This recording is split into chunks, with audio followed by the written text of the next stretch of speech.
My brother slept with my wife, and my dad forced them to get married years later. They were begging me for mercy. I still remember the sound of my father's voice, that night-cold final, like a judge delivering a sentence.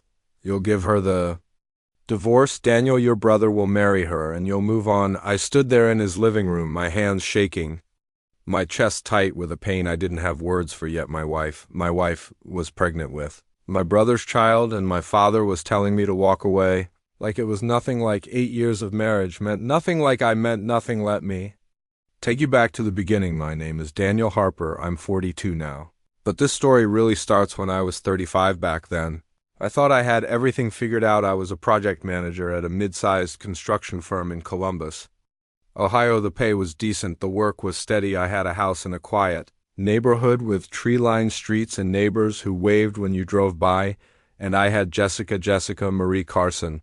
That was her name before she became Jessica Harper. We met in college, Ohio State. I was studying civil engineering, and she was in elementary education. We met at a campus coffee shop. She was sitting by the window, reading a book on child psychology, and I spilled my coffee trying to walk past her table. She laughed, not at me, with me. That laugh, God. That laugh, it made everything feel lighter. We started dating a month later, got engaged 2 years after graduation.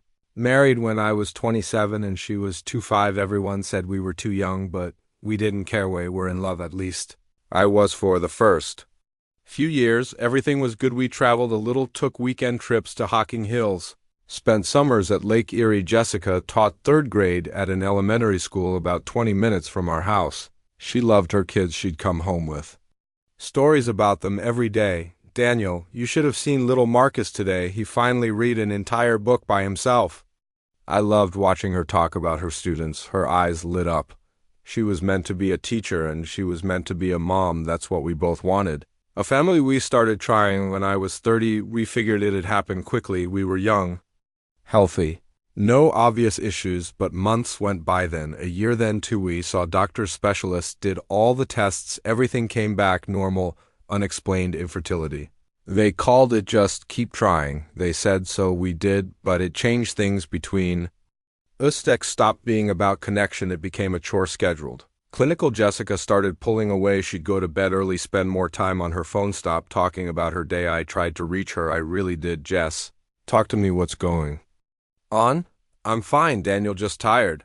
We can take a break from trying. We can just be us again. I said I'm fine. But she wasn't fine, and I didn't know how to fix it. My younger brother, Kyle, was 32 at the time. Kyle Andrew Harper, the golden child. Mom always said he got the looks and I got the brains. She said it like a joke, but there was truth in it. Kyle was tall, athletic, had this effortless charm that made people gravitate toward him. He could walk into a room and own it within 5 minutes. I was the older, quieter one, the responsible one. Mom died when I was 19, ovarian cancer. It happened fast. Kyle was only 16. He took it harder than I did. Dad shut down after that. He threw himself into work and emotionally checked out of everything else except Kyle. For some reason, Dad fixated on Kyle, maybe because Kyle reminded him of Mom, maybe because Kyle needed him more. Whatever the reason, Kyle could do no wrong in Dad's eyes. I was just expected to handle things to be fine, and I was, or I pretended to be. Kyle worked in car sales. He was good at it too, made decent money. Always had a new girlfriend, always had some story about a big commission or a crazy customer. He came over to our house a lot at first. I liked that I was working long hours.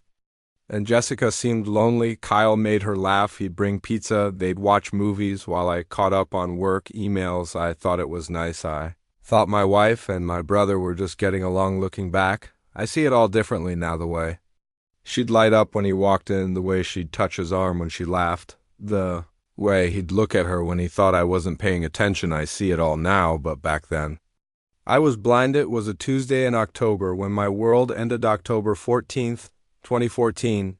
I'll never forget that date. I was supposed to be at a site inspection until 5 p.m., but the contractor called and said he had a family emergency. So we rescheduled. I texted Jessica at 1:30, inspection canceled. I'll be home by 2. She didn't reply. That should have been my first clue. Jessica always replied, always. I stopped at a deli on the way home and picked up sandwiches. I thought maybe we could Have lunch together, talk, reconnect. I pulled into the driveway at 2:15. Kyle's car was parked down the street. I remember seeing it and thinking it was odd. Why would Kyle be here in the middle of the day? I unlocked the front door. The house was quiet. Jess? I called out, no answer. I set the sandwiches on the kitchen counter and walked toward the stairs. That's when I heard Ida sound from upstairs, her voice, my chest tightened, my hands went cold. I walked up the stairs slowly. Each step creaked under my weight. I reached the bedroom. The door was cracked open about 3 inches, and I looked inside. I don't know how to describe what I saw. Words don't do it. Jessica was on our bed. Our bed, the one we'd picked out together at IKEA 4 years ago. Kyle was with her. They were naked.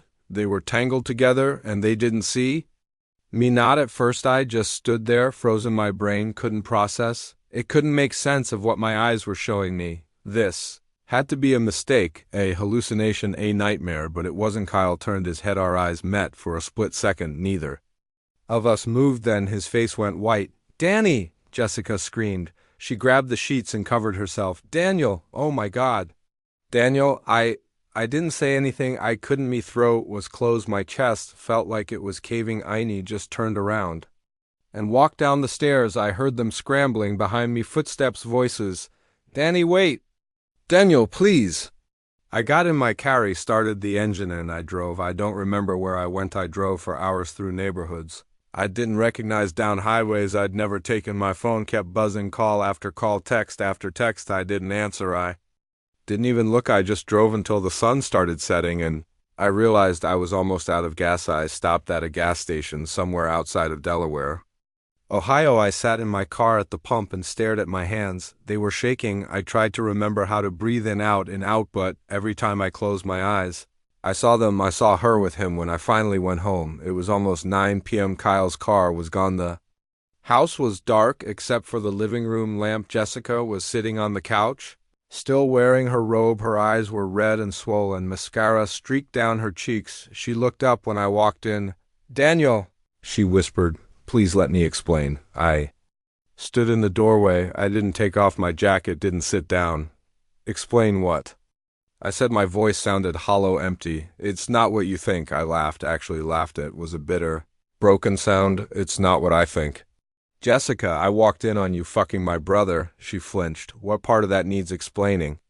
It wasn't supposed to happen, she said, her voice breaking. It just happened. I don't know how. I don't know why. How long? She didn't answer. How long, Jessica? 4 months. She whispered. 4 months, 4 months. I felt like the floor had dropped out from under me. 4 months. I repeated. 4 months you've been fucking him in our house, in our bed. Daniel, were you ever going to tell me? I don't know. Did you love him? She started crying harder. I don't know, okay? I was lonely. You were always working, and Kyle was just, he was there. I was working to build a life for us. I said I was working so we could afford a bigger house, so we could afford treatments, so we could have the family you wanted. I know. And you thanked me by fucking my brother. She sobbed into her hands. I stood there, staring at her, and I realized something. I didn't recognize her anymore. This wasn't the woman I married, though, or maybe it was. Maybe I'd just never really known her at all. Get out. I said, what? Get out of my house. Daniel, please, get out. She packed a bag. I watched her move through the house like a ghost. She grabbed clothes, toiletries, her laptop. She stopped at the door and turned to me. I'm so sorry, she said. I didn't respond. She left. I sat on the couch in the dark and didn't move for hours. The next few days were a blur. I called in sick to work. I didn't eat. I barely slept. My phone kept ringing. Jessica, Kyle, Dad. I ignored all of them until Dad showed up at my house. It was Thursday evening. I heard the knock and knew it was him before I even opened the door. Dad stood on my porch, his arms crossed, his face hard. We need to talk, he said. I don't want to talk. Too bad. Let me in. I stepped aside. He walked into the living room and looked around. The place was a mess. Dirty dishes in the sink, laundry piled up, empty beer bottles on the coffee table. Jesus, Daniel, he muttered. What do you want, Dad? He turned to face me. Kyle told me what happened. Good for him. This is a mess, but we're going to handle it like adults. Adults? I said. He slept with my wife. There's no handling this. She's pregnant, Daniel. The words hit me like a freight train. What? Jessica's pregnant, it's Kyle's. I sat down, my legs gave out. How far along? About 6 weeks. 6 weeks. That meant it happened right before I caught them, or maybe during I felt sick. She's going to keep it, Dad continued, and Kyle's going to step up, but we need to handle this the right way. The right way. I repeated numbly, you need to give her the divorce, let her and Kyle get married. The baby needs a stable home. I looked up at him.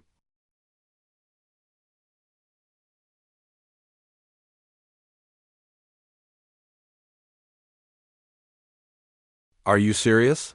Dead serious. You want me to just walk away? Yes, she cheated on me with Kyle and you're asking me to let them play happy family? That child is your nephew, Dad said, or niece, either way. It's family and family sticks together. Then where's my family? I said, my voice rising. Where were you when I needed you? Where was Kyle? Where was Jessica? Daniel, no, you don't get to do this. You don't get to tell me to roll over and pretend everything's fine because it makes your life easier. Dad's face hardened. This isn't about me. This is about doing what's right. What's right? What's right? What about what they did to me? They made a mistake. A mistake? A mistake?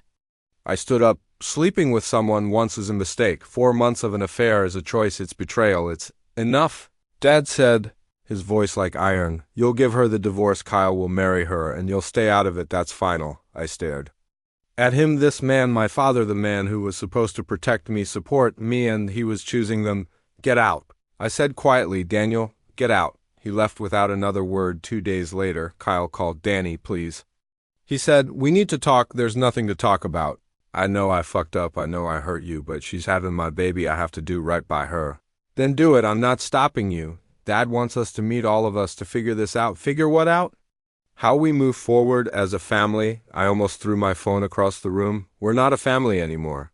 Kyle, Danny, don't call me that. Don't ever call me that again. I hung up, but Dad didn't give up. He called. He showed up at my house. He left voicemails finally. I agreed to meet one last time. It was a Sunday afternoon. I drove to Dad's house, the same house I grew up in. A 2-story colonial with a big front yard and a tire swing. Kyle and I used to play on as kids. Kyle's car was in the driveway, so was Jessica's. Almost turned around and left, but I didn't. He walked inside. Dad was in his armchair. Kyle was on the couch. Jessica was next to him. Her hand on her stomach. She was showing now, just a little, but enough. I felt like I'd been punched. Sit down. Daniel, Dad said. I stayed standing. I'm not staying long. Sit down. I sat. Dad looked at me with those cold, gray eyes. Jessica's keeping the baby, he said. Kyle's going to marry her. They're getting married in 2 months. Good for them. I said flatly. They want to do it right, Dad continued. But they need your cooperation, my cooperation. The divorce you need to file quickly so they can get married before the baby comes. I looked at Jessica. She wouldn't meet my eyes. Is that what you want? I asked her. She nodded, tears streaming down her face. I'm sorry, Daniel. I'm so sorry. Not sorry enough to not fuck him. Kyle stood up. Don't talk to her like that. I stood too. Or what, Kyle? You'll hit me?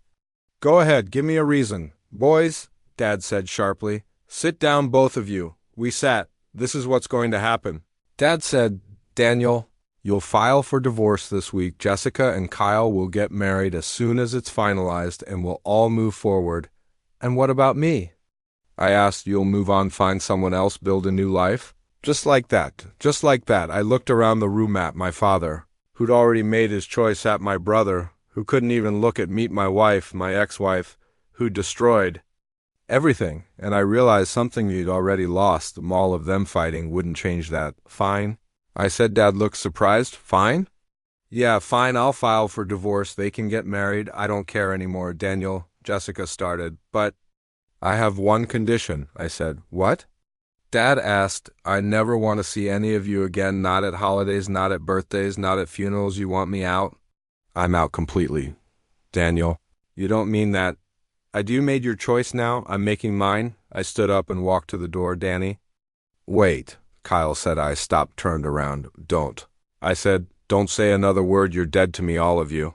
And I left. I filed for divorce the next week. Jessica didn't contest it. It was quick. Clean. She married Kyle 2 months later in a small courthouse ceremony. Dad didn't invite me, not that I would have gone for the next year. I was a mess. Threw myself into work, pulled 60, 70-hour weeks. Took every project I could. I moved out of the house. Too many memories. I got a small apartment on the other side of town. I started seeing a therapist, Dr. Sharon Winters. She was in her 50s. Kind, patient, you're grieving, she told me in our first session. You lost your wife, your brother, your father, you lost your whole family. They're not dead. I said, no, but the relationships are, and that's a kind of death too. She was right. I was grieving, and it was hell, but slowly, very slowly, I started to heal. I made new friends, guys from work, a couple I met at a running group. I started dating. Again, nothing serious, just trying. I got promoted senior project manager, better pay, more responsibility. I bought a house, a real one this time. 3 bedrooms, backyard, quiet street. I built a new life, one that didn't include them years past 5, 6, 7. I didn't hear from Kyle or Jessica, not once. Dad died 2 years ago, heart attack. He was 68. I went to the funeral. I stood in the back, didn't talk to anyone, didn't cry. Kyle and Jessica were there with their daughter Emma. She was about 4. Then I left before the service ended. By the time I turned 42, I'd moved. Only met someone, Rachel. She was 38, divorced, no kids. She worked as a nurse at Riverside Hospital. We'd been dating for about a year. It was good, easy. She knew about Jessica and Kyle. Not all the details, but enough. I'm not trying to replace anyone, she told me once. I just want to be here with you now, and that was enough then. One Saturday morning in June, my phone rang. A known number. I almost didn't answer, but I did. Hello?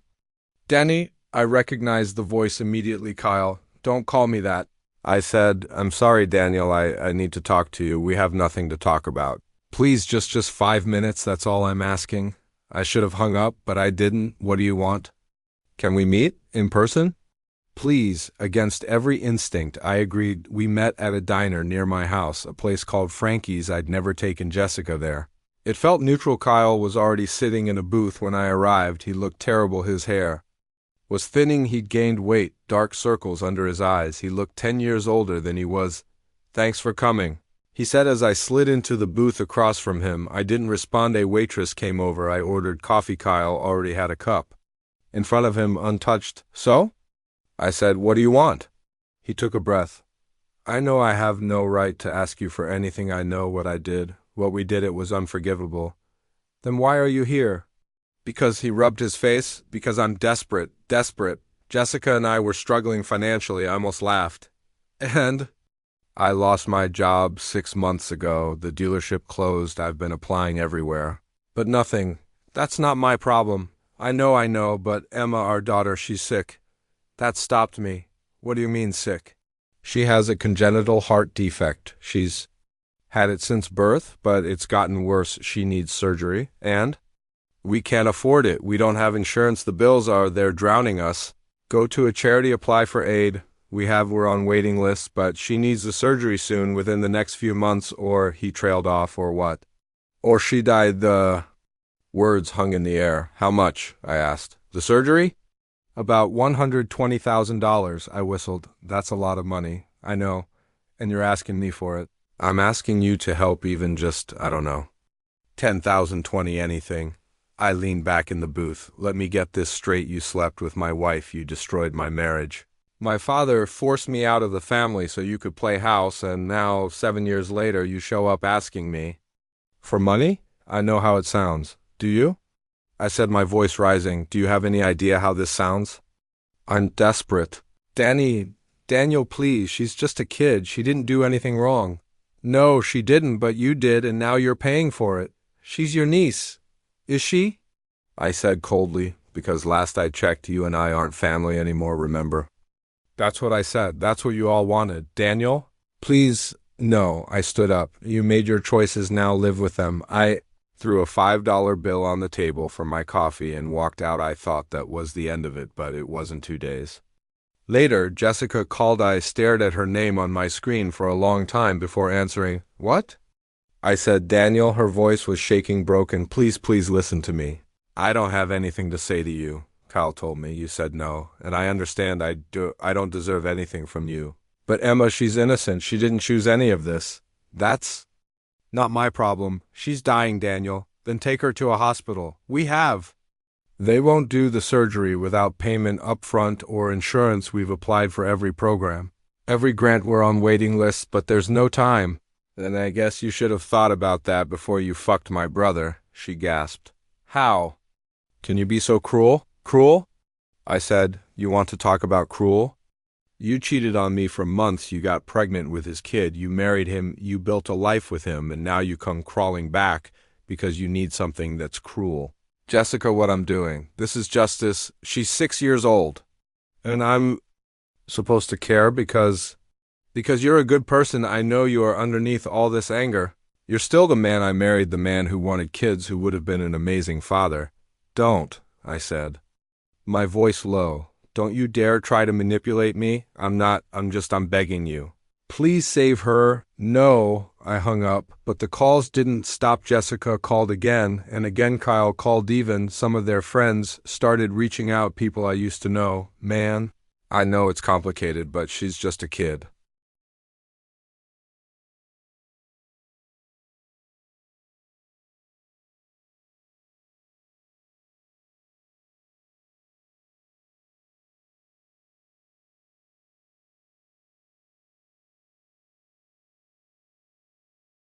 Whatever happened between you guys, Emma doesn't deserve this. Be the bigger person? I blocked them all. Then I got a call from a number I didn't recognize. Mr. Harper? Yes, this is Dr. Raymond Patel. I'm a pediatric cardiologist at Riverside Medical Center. I'm calling about Emma Jennings. I sighed. Let me guess. Kyle or Jessica gave you my number. Yes, I understand your family. I'm not, according to her birth certificate. You're her uncle, biologically, maybe, but I'm not involved in her life. Mr. Harper. I'm calling because Emma's condition is critical. She has a ventricular septal defect, a hole in her heart. It's gotten significantly worse over the past 6 months. I'm sorry to hear that. She needs open heart surgery soon. Without it, she go into heart failure within the next 2 to 3 months. And? There was a pause. Mr. Harper, I understand there's personal history here, but I'm calling you as a last resort. Her parents can't afford the surgery. They don't qualify for Medicaid. Every charitable program has a waiting list that's months or years long. What do you want me to do about it? Help them financially, even partially. Anything would. No, Mr. Harper. I said no. I don't owe them anything. Not Kyle, not Jessica, and not Emma. She's 6 years old. She's innocent in all of this. That's not my problem. How can you say that? Because it's the truth. Whatever happened between her parents and me has nothing to do with me. They made their choices. Now they're living with the consequences. So a child should die because of her parents' mistakes? I didn't say that. I said it's not my responsibility, Mr. Harper. I've been a doctor for 20 years. I've seen a lot of families, a lot of complicated situations. But I've never seen someone turn their back on a dying child out of spite. Goodbye. Dr. Patel. I hung up that night. I couldn't sleep. I lay in bed, staring at the ceiling, replaying the conversation over and over. A child should die because of her parents' mistakes? That wasn't fair. Emma didn't ask to be born. She didn't choose Kyle and Jessica as parents. She was just a kid, but every time I thought about helping, I saw Jessica in our bed with Kyla. I saw my father telling me to walk away. I saw Kyle's face when he said, it just happened, and I felt that rage all over again. Rachel noticed, you've been quiet. She said the next evening we were having dinner at her place. I'm fine, you're not. Talk to me. I told her everything about the call from Kyle, from Jessica, from Dr. Patel. She listened without interrupting. When I finished, she was quiet for a long time. What do you think I should do? I asked. I think she chose her words carefully. I think you need to ask yourself what kind of person you want to be. What does that mean? It means I get it. I get why you're angry. What they did was horrible, unforgivable. But Emma didn't do anything. And if you let her die because you're angry at her parents, you'll have to live with that forever.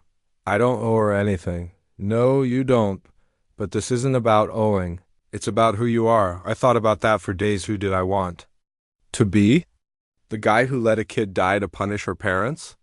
Or the guy who rose above it? A week later, I called Kyle. Danny, I'll pay for the surgery. Silence? What? I'll pay for Emma's surgery, all of it. Are you serious? On one condition, anything? You? And Jessica signed a legal agreement that you'll never contact me again ever for any reason if you need money. Help, anything. You don't call me, you don't reach out, you act like I don't exist. Denny, that's the deal, take it or leave it. More.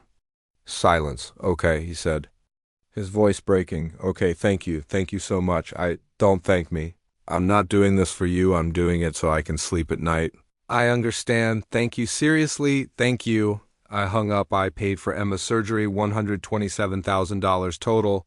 After all, the pre-op tests and hospital fees, I emptied most of my savings. Kyle and Jessica signed the agreement.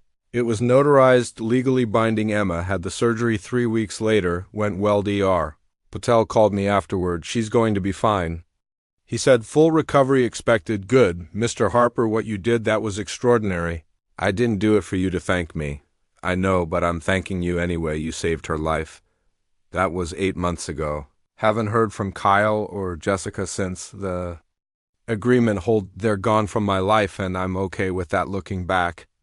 I don't know if I made the right choice. Part of me still wishes I'd said no, that I'd let them drown in their own mess, but another part of me, the part Rachel helped me find, knows I did the right thing, not for them, but for me, because here's the thing about revenge: it feels good in the moment, but it hollows you out. It makes you into someone you don't recognize, and I'd already lost too much to let them take that from me too. Emma's a live show, grow up never knowing who I am, never knowing what I did, and that's okay. I didn't do it for recognition. I did it because I wanted to be able to look at myself in the mirror, and I can. Forgiveness isn't about letting people off the hook, it's about freeing yourself from the hook. You'll never forgive Kyle or Jessica for what they did, but I forgive myself for caring, for being hurt, for being human. Boundaries aren't wall-style lines you draw to protect your peace sometimes. Mercy isn't for the people who hurt you, it's for you, so you can walk away knowing you're still the person you want to be. Rachel and I got engaged last month. We're getting married in the spring. Small ceremony, just close friends, no family drama, no ghosts from the past, just us, and that's enough. If you connected with my story, please like and subscribe. Sometimes the hardest part of healing isn't forgiving others. It's learning that you don't have to carry their weight anymore. You can set it down and walk away free.